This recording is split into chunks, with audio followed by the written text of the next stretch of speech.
Hi, welcome to the deep dive. Today we're going into the world of invisible signals. A really interesting space. It is. Our mission is to understand how these really simple electrical commands can travel huge distances just using light.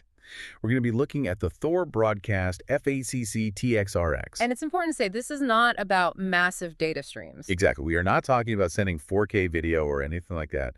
This is all about pure, absolute remote control.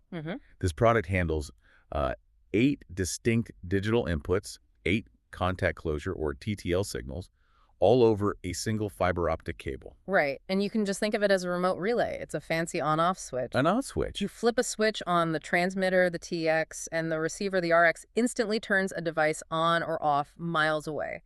It's all about you're trying to avoid a catastrophic failure. First off, contact closure is it's dead simple. You short 2 pins on the transmitter side. Like touching 2 wires together. Precisely. And the remote circuit closes instantly. It's a guaranteed action, and it can also handle 5 EPP TTL pulses, which are just, standard low-power digital signals. Okay, so simple but critical commands. Exactly. And fiber is the shield.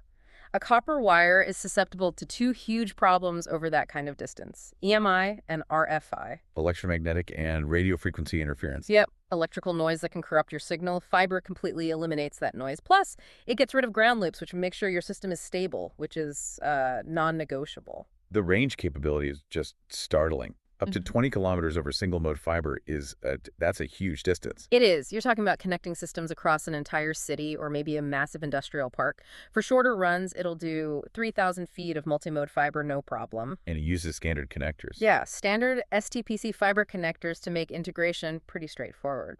Okay, this is where it gets really interesting for me. Where are these remote relays actually being used? I mean, what applications depend on this kind of perfect long-distance on-off control? Well, you're looking at critical infrastructure. Our sources point directly to things like building automation, environmental control systems. So things like opening a gate at a remote building, maybe. That's a perfect example. Or triggering an alarm.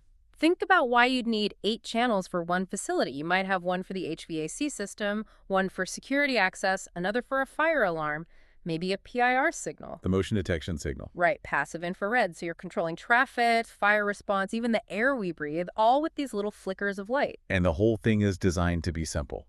It's a plug-and-play design. It has to be. You can't be sending a technician 20 kilometers out to do some complex optical adjustment. You plug it in, you check the little LED lights for status, and you trust it.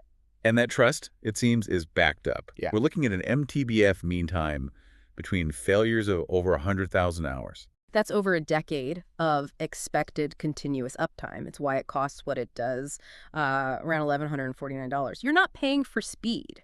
You are paying for guaranteed safety. And it can handle harsh environments, too. Oh, yeah. It operates from minus 20 degrees Celsius all the way up to plus 75. It's engineered to work where it's needed most. So if we tie this all together, this small box is really the silent backbone of some very critical automated systems. It really is. It shows that sometimes the most valuable signal is the simplest one. A guaranteed yes or no. So what's the big takeaway for you, the listener? To me, it seems like modern infrastructure isn't always about speed. It's about absolute integrity. That's it, exactly. The ability to send that simple binary command with perfect certainty across 20 kilometers, that's essential. The simplicity of the command really hides how sophisticated the delivery system has to be. So here's a final thought. Consider the scale. How many systems in a major city coordinating traffic lights, managing building ventilation in real time, rely completely on these invisible immediate commands? Just think about that massive infrastructure, all hinging on a flicker of light telling a remote switch to open or close right now.